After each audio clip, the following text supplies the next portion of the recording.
स्वयं की कहानी। मुरादाबाद शहर में एक परिवार रहता था जिसमें परिवार का मुखिया सुरेश, उसकी पत्नी गीता, उसका बेटा उपेंद्र, उसकी दो बेटियां महिमा और पूर्णिमा थी। उस परिवार की खास बात यह थी कि सब के सब बहुत मोटे थे, लेकिन खुद को मोटा न मान के खाते पीते घर का कहते थे। अब हमारा बेटा उपेंद्र सियाना हो गया और काम धंधा भी सीख के सही से संभाल रहा है। अब हमें भी ना उसकी शादी के बारे में सोचना चाहिए। समय रहते कर देना अच्छा रहता है शादी। अब हमें भी देख लो, कितनी कम उम्र में हम दोनों की शादी हो गई थी और हमारा पारिवारिक जीवन कितना ज्यादा सुखद और अच्छा रहा। तुम क्या कहती हो, बताओ, अपनी राय दो। हाँ, कहे तो आप सही रहे हैं, लेकिन हमारे लड़के के लायक कोई लड़की भी तो मिले। हमारे उपेंद्र को तो जल्दी कोई लड़की समझ में ही नहीं आती। अभी पिछले महीने शर्मा जी की बिटिया को दिखाया था ना, उसने तो देखते ही मना कर दिया। अब बताओ।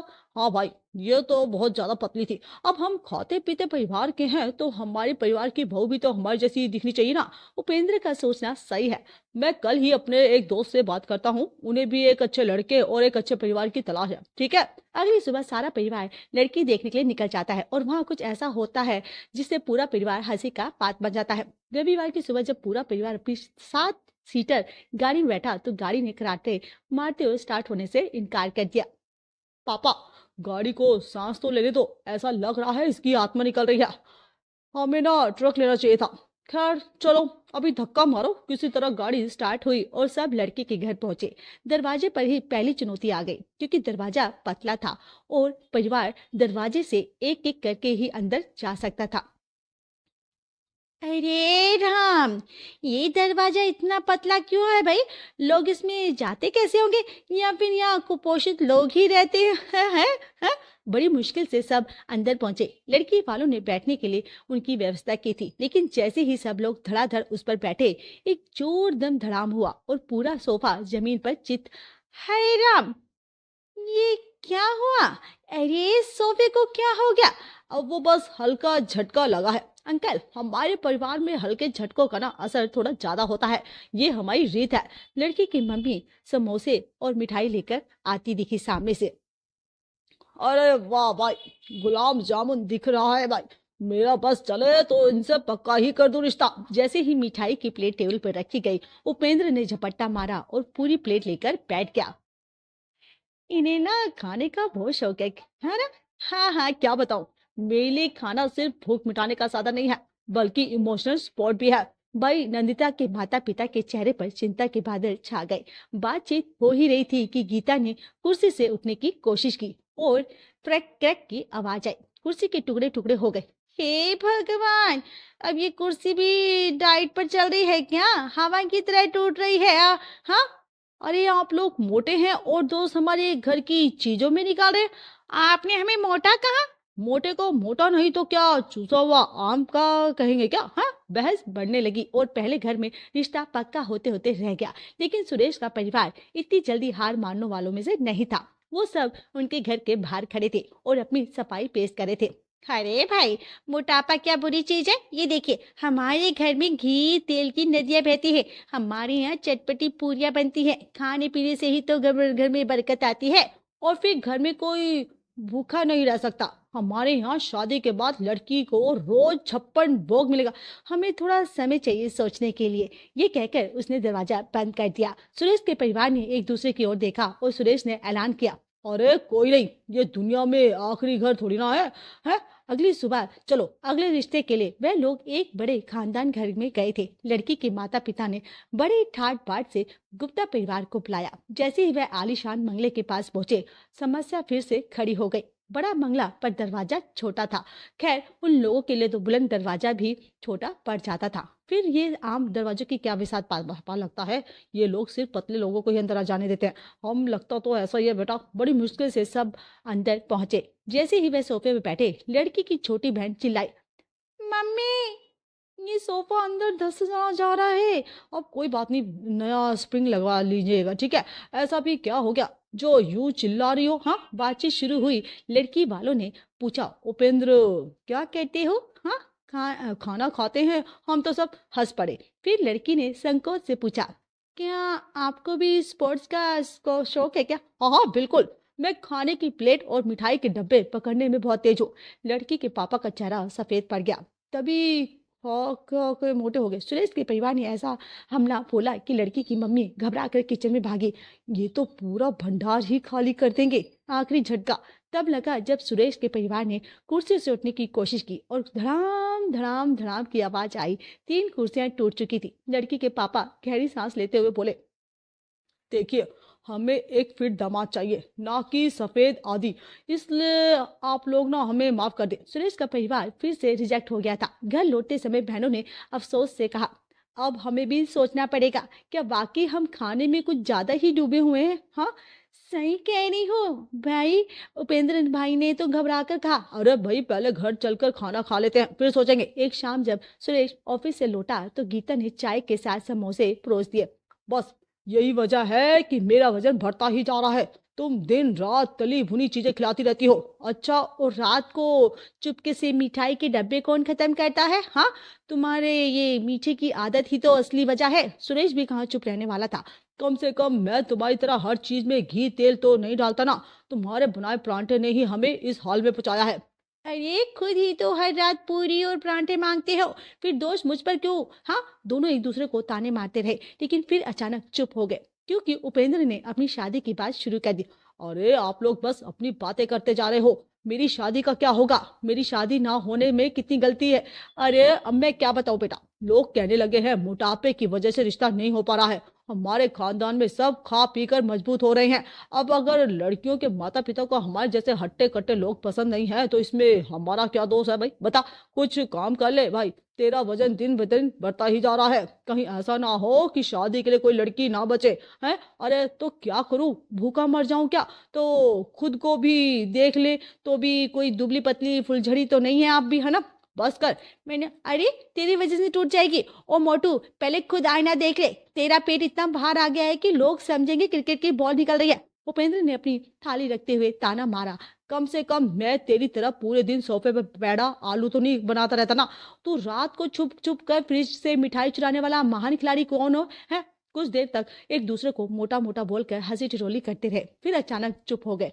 फिर पूर्णिमा बोली, वैसे सच कहूँ हमें अब कुछ करना चाहिए ना। एक दिन सच में गोल मटोल रोलिंग बॉल बन जाएंगे। अरे बेटा, कोई लड़की ऐसी मिल जाए जो खाने पीने की शौकीन हो तो बढ़िया रहेगा, लेकिन दुनिया में सिर्फ हम ही ऐसा नहीं है। कोई तो ऐसी मिलेगी जो हम जैसी है, वैसा ही हमें पसंद करे। इसी तनाव में तीसरी जगह रिश्ता तय हुआ। ये रिश्ता एक सुंदर सुशील और बेहद दुबली पतली लड़की प्रतिभा का था। लड़की के माता पिता ने मोटापे को लेकर कोई आपत्ति नहीं जताई, जिससे सुरेश का परिवार राहत की सांस लेने लगा। भगवान तेरा धन्यवाद, वरना मेरा क्या होता।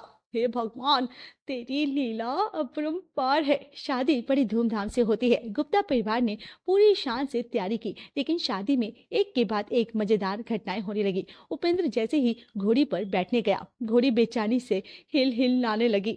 भैया थोड़ा धीरे धीरे बैठो, घोड़ी पर इतना बोझ ना। जैसे ही उपेंद्र ने पैर रखा, घोड़ी 2 कदम पीछे हट गई। पूरी बारात में हंसी का फवारा पड़ पड़ा और अब कोई घोड़ी ना बैठ पाए। अरे भाई आप बैलगाड़ी में बैठ जाओ, ज्यादा आरामदायक रहेगा। लेकिन किसी तरह घोड़ी ने हिम्मत दिखाई और बारात आगे बढ़ी। जब जयमाला का समय आया तो उपेंद्र जैसे ही मंच पर चढ़े, मंच से एक रंग की आवाज आई और मंच थोड़ा नीचे धंस गया। उफ, मंच बीरा, मेरा वजन नहीं सह पा रहा। उपेंद्र ने जब प्रतिभा को वरमाला पहनाना चाहिए, वह हल्की फुल्की होने की वजह से जल्दी से पीछे हट गई। और संभल कर, कहीं हमारी दुबली पतली प्रतिभा गले में ही ना अटक जाए। हाँ, पूरे पंडाल में हंसी का माहौल हो गया था। फेरों के दौरान उपेंद्र और प्रतिभा अग्नि के चारों ओर घूम रहे थे, लेकिन जब उपेंद्र मुड़ा तो उसका पाँव प्रतिभा की चुन्नी पर पड़ गया और वह गिरते गिरते बची। संभालिए संभालिए, कहीं कन्यादान से पहले ही कोई अनहोनी ना हो जाए। कन्यादान से पहले कन्या शहीद ना हो जाए। हाँ चुप करो तुम लोग। हाँ, फेरे पूरे होने के बाद जब उपेंद्र नीचे बैठा तो उसकी भारी शरीर से एक चटाई फट गई। अब तो कुर्सी चाहिए, जमीन भी विरोध कर रही है दूल्हे की। ये हालत देखकर बराती और बराती के दोनों ढाके लगाने लगे। विदाई के समय जब प्रतिभा को कार में बिठाया गया तो उपेंद्र भी उसके बगल में बैठने लगा, लेकिन जैसे उसने कार में कदम रखा, गाड़ी का सस्पेंशन नीचे बैठ गया। अरे मालिक, ये तो ओवरलोड हो गई है, गाड़ी चल ही नहीं रही है। लोगों ने कार को थोड़ा धक्का दिया, तब जाकर गाड़ी किसी तरह स्टार्ट हुई। अब शादी के बाद कुछ करना पड़ेगा, वरना अभी जो कार का हाल है हो रहा है वह मेरा हो जाएगा। घर पहुंचते ही सबने राहत की सांस ली कि आखिरकार शादी हो गई। लेकिन प्रतिभा के आने के बाद एक नई मुसीबत खड़ी हो गई थी। अब से घर में कम से कम तेल घी का खाना बनेगा। अरे वो ऐसे कैसे, ये तो हमारे घर की परंपरा है भाई, परंपरा से ज्यादा जरूरी सेहत है। धीरे धीरे प्रतिभा के हर रूटीन की वजह से सुरेश का पूरा परिवार अपनी आदतें बदलने लगा। अब मिठाई भी कम मिलेगी, पर शादी हो तो गई है ना, अब क्यों डाइटिंग करनी है। इस पर सब ढाके मारकर हंसने लगे। गुप्ता परिवार में शादी के बाद कुछ भी पहले जैसा नहीं था। प्रतिभा जो खुद दुबली पतली थी और अपने घर में अजीब समस्या से जूझ रही थी। मोटापा नहीं, सिर्फ भूपेंद्र का मोटापा नहीं, बल्कि पूरे परिवार का। शादी के बाद प्रतिभा अपने मायके से शानदार डाइनिंग टेबल लाई हुई थी। मजबूत लकड़ी की, बड़ी चमकदार पॉलिश की हुई, ऐसी की देखने के वाला तारीफ करे। लेकिन ये डाइनिंग टेबल सुरेश के परिवार के लिए बनी नहीं थी। एक दिन पूरा परिवार खाना खाने बैठा था। गीता, सुरेश, दोनों बहनें, उपेंद्र और खुद प्रतिभा। जैसे ही सभी ने अपनी कुर्सियां खींची और बैठने लगे, चर की आवाज आई और सब धड़ाम पूरा टेबल हिल गया और गीता की तो कुर्सी चट से टूट गई। गीता जमीन पर गिर पड़ी। हे भगवान, कैसी घटिया चीज लेकर आई है ये बहू। मम्मी, अरे मम्मी मैं तो मर गई भाई, क्या चीज लेकर आई है इतनी हल्की फुल्की के कर। मम्मी जी, टेबल का क्या कसूर है, आप सबका वजन ही इतना ज्यादा है। अच्छा मतलब अब तो हमें मोटा भी कहेगी तू है। प्रतिभा, सामान खराब होगा, हम तो हमेशा ऐसे ही खाते हैं। प्रतिभा ने माथा पकड़ लिया। डाइनिंग टेबल की घटना के कुछ दिन बाद प्रतिभा अपने कमरे में बैठी थी कि अचानक धप की आवाज आई। दौड़कर डाइनिंग रूम में आई तो देखा सोफा धंस चुका था और सुरेश उसमें आधे फंसे हुए थे। अरे कोई निकालो मुझे। गीता, उपेंद्र, महिमा और पूर्णिमा भागे। जैसे तैसे सुरेश को बाहर निकाला गया। अरे बहू, ये कौन सा फर्नीचर लाई है तू, एक सोफा भी नहीं संभाल रहा है। हाँ मम्मी जी, सोफा नहीं, वजन ज्यादा है, फर्नीचर कैसे झेलेगा। हाँ देखो तो। भाभी आकर हमें ज्ञान दे रही है। अरे हमारे यहाँ तो लोग हट्टे कट्टे ही होते हैं। उपेंद्र ने प्रतिभा को ही आंखें दिखाई। प्रतिभा, हर बार हमारा ही दोष मत निकालो, तुम्हारे दहेज में लाए सामान की क्वालिटी ही खराब है। प्रतिभा गुस्से से तमतमाती हुई कहने लगी, लेकिन कुछ नहीं बोल पाई। अभी सोफा टूटने का भी बात शांत ही नहीं हुआ था कि एक रात नया कांड हो गया था। रात के अंधेरे में कट की जोरदार आवाज आई। प्रतिभा हाथ बढ़ाकर उठी और लाइट जलाई। देखा कि बेड टूट पड़ा था और उपेंद्र फर्श पर गिरे पड़े थे। प्रतिभा, ये बेड तुमने किसी भंगार वाले से लिया है क्या है? कितनी जल्दी टूट गया है। आपके तो जो मुंह में आता है ना वो बोल देती हो, लेकिन ये जान लो कि ये बेड आपके वजन से टूटा है। शोर सुनकर सब वहां भागते चले आए। भगवान, बहू, ये सब तुम्हारे सामान की खराबी है। मेरे बच्चे को चोट लग गई। हाय मेरा लाल, सिर्फ बेड ही नहीं, कुर्सी, सोफा, डाइनिंग टेबल सब टूट कर घर आपको कभी खुद की गलती दिखाई नहीं देती। हाँ, क्योंकि हमारी गलती होती ही नहीं है। मोटा होना कोई गलती नहीं है। प्रतिभा गुस्से में अपना सर पकड़कर बैठ गई। अब घर में दो गुट बन चुके थे। एक तरफ प्रतिभा अकेली, दूसरी तरफ सुरेश का पूरा परिवार। ये बहू हम पर मोटे होने का आरोप लगा रही है। अरे हम तो खानदानी हट्टे कट्टे हैं, हमारे यहाँ तो ऐसा ही होता है। मैं खुद को फिट महसूस करता हूँ, कोई मोटापा नहीं है मैं, है इसलिए बेड, सोफा, कुर्सी सब खुद ही टूट रहा है। हाँ, आप लोगों से तो बस फालतू बातें करवा लो, तमीज से बात करो। प्रतिभा, मैंने कौन सी बदतमीजी कर दी है? सही तो कहा है मैंने। आप लोगों को अपनी गलती कभी दिखती ही नहीं है। उपेंद्र और प्रतिभा की शादी को अभी कुछ ही महीने हुए थे, लेकिन उनके बीच छोटी छोटी बातों पर झगड़े बढ़ते ही जा रहे थे। प्रतिभा एक बड़े खानदान की लड़की थी, जहां खान पान और सेहत पर ध्यान दिया जाता था, लेकिन दूसरी ओर उपेंद्र का परिवार खाने पीने का बहुत शौकीन था। घी से लथपथ पराठे, मलाईदार मिठाइयाँ और रोज रात को स्वादिष्ट पकवान उनकी नॉर्मल डाइट थी। तुम्हें अपनी सेहत की जरा भी परवाह नहीं है। ऐसे ही खाओगे तो डायबिटीज और बीपी हो जाएगा तुम्हें। अरे यार, खाना ही तो है, असली मजा खाने की में तो होता है, और वैसे भी तो मैं ठीक हूँ। तुम्हें क्या दिक्कत हो रही है? दिक्कत इसलिए हो रही है क्योंकि तुम्हारी ये आदतें हमारे बच्चों पर भी असर डालेगी। अरे अभी बच्चे कहाँ से आ गए? आ नहीं गए पर आएंगे ना। फिर ये आपको इरादा ही नहीं है बच्चे करने का, क्योंकि आपको तो डर लगता होगा कि बच्चे हो गए तो वो आपके हिस्से का खाना खा जाएंगे। हे भगवान, ये कैसी बातें कर रही हो तुम? बोलने से पहले एक बार सोच तो लिया करो, क्या बोल रही हो तुम? हाँ, बस फिर क्या था, बात बढ़ते बढ़ते इतनी बिगड़ गई कि प्रतिभा गुस्से में अपना सामान उठाकर मायके चली गई। प्रतिभा के घर में सभी को जब इस झगड़े का कारण पता चला तो वे चौंक गए। तो ये मोटापे की वजह से झगड़ा हुआ? हाँ पापा, उपेंद्र बिल्कुल भी हेल्थी लाइफस्टाइल फॉलो नहीं करते। मैं कब से समझा रही हूँ उनको, लेकिन उन्हें फर्क ही नहीं पड़ता। बेटा, ये तो सच है कि सेहत सबसे जरूरी है, पर क्या ये झगड़े का हल है कि तुम घर छोड़कर आ जाओगी? हाँ, लेकिन माँ, मैं कब तक सहूं? मैंने कितनी कोशिश की, लेकिन वे कुछ मानने को तैयार ही नहीं होते। प्रतिभा का बड़ा भाई समर एक न्यूट्रिशन था और वो मुस्कुराकर बोला, चलो इसे सही तरीके से सुलझाते हैं। हमें उपेंद्र और उसके परिवार को समझाना होगा कि अच्छी सेहत केवल एक व्यक्ति की नहीं, पूरे परिवार की जिम्मेदारी होती है। अगले दिन प्रतिभा के माता पिता और भाई उपेंद्र के घर पहुंचे। उपेंद्र और उसका परिवार ये देखकर अचंभित रह गया कि इतने बड़े लोग ये झगड़े के लिए उनके घर आ गए। प्रतिभा के पिता ने विनम्रता से कहा, हम यहाँ झगड़ा बनाने नहीं बल्कि उसे सुलझाने आए हैं। देखिए, खान पान और लाइफस्टाइल का असर केवल वजन पर नहीं पूरे परिवार पर पड़ता है और शरीर पर पड़ता है। हम आपके पूरे परिवार की चिंता करें।